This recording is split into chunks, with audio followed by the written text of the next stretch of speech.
네, 안녕하십니까. 더불어민주당 을지로위원장 진성준입니다.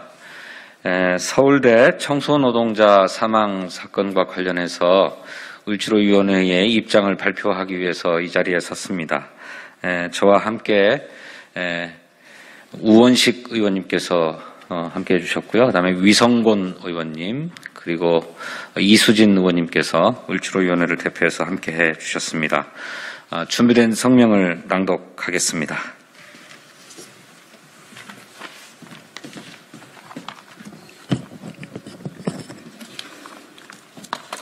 서울대 청소노동자 사망 사건의 원인과 부당 갑질 의혹에 대한 철저한 조사와 감사를 요구한다. 지난 6월 26일 서울대 청소노동자가 아까운 목숨을 잃었다. 2019년 여름 공학관 청소노동자가 에어컨도 창문도 없는 휴게실에서 목숨을 잃은 지 2년도 채 지나지 않아 일어난 사고이다.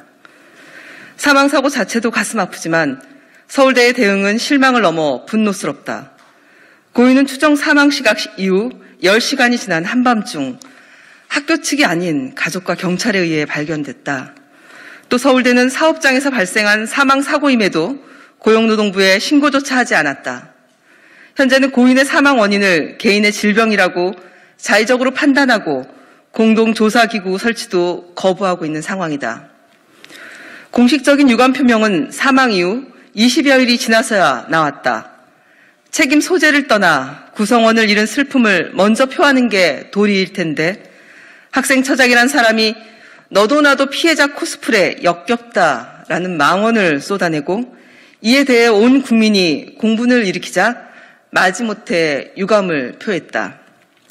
노동자 사망 이후 유족과 동료들의 증언으로 알려진 관리자의 갑질은 참담하기까지 했다.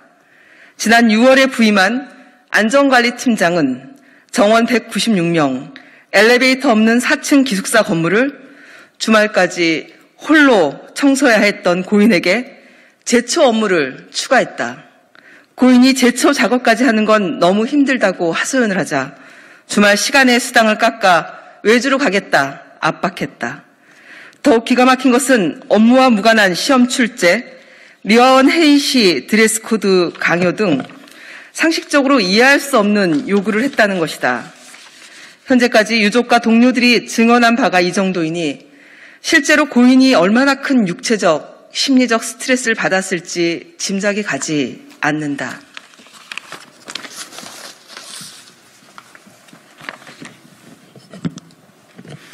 고인의 죽음과 노동환경, 직장 갑질 여부에 대한 철저하고 종합적인 조사가 필요하다.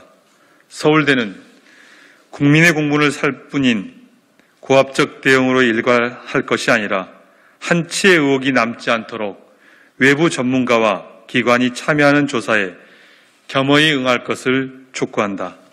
나아가 대명천지의 최고의 지성이라 불리는 상하탑에서 가장 힘없는 의린 청소노동자들이 시험과 복장 강요라는 부당한 갑질을 당하고 직장 내에서 쓰러졌는데도 학교 측 그 누구도 확인하지 못하는 관리 공백 상태가 발생한 경위에 대해서도 분명히 따져야 한다. 이에 서울대에 대한 교육부의 종합감사와 고용노동부의 특별 근로감독을 요구한다. 2015년 이후부터 서울대는 청소노동자의 노동조건을 포함해 총장이 가진 임명권을 산하기관장에게 무분별하게 위임해 차별을 양산하고 있다는 지적을 연례적으로 받아왔으며 별다른 조치를 취하지 않았다. 차제의 학교 내 전 구성에 대한 부당한 차별금지 등 적극적인 인권보호 조치가 이루어져야 한다. 더불어민주당 을지로위원회는 서울대뿐만 아니라 모든 대학, 모든 일터의 청소노동자가 함께 일하는 구성원으로 정중히 대우받고 안전하고 쾌적한 근무 환경에서 일할 수 있도록 정부 차원에서 가이드라인과 시스템을 마련하도록 적극 노력하고 함께 협력해 나아갈 것이다. 2021년 7월 15일 더불어민주당 을 지키는 민생실천위원회 고맙습니다. 네, 우리 당의 대통령 예비 후보인 이재명 후보가 현장을 방문해서 국민적 관심을 환기시킨 데 이어서 오늘은 당의 산업재해 태스크포스가 또다시 현장을 방문했습니다. 이 문제에 대한 국민의 공분이 얼마나 큰 것인지, 또 우리 더불어민주당이 이 사안을 얼마나 심중하게 생각하고 있는지 말해주고 있는 것입니다. 을지로위원회는 그간에도 청소노동자의 처우 개선 문제에 대해서 힘을 모아왔습니다만, 안타까운 죽음이 발생한 만큼, 또 그 배경에는 서울대학교 관리당국의 갑질이 존재하고 있다는 사실이 드러나고 있는 만큼 혼신의 힘을 다해서 이 문제를 해결하고 다시는 이런 일이 발생하지 않도록 최선을 다할 것임을 다시 한번 약속드립니다.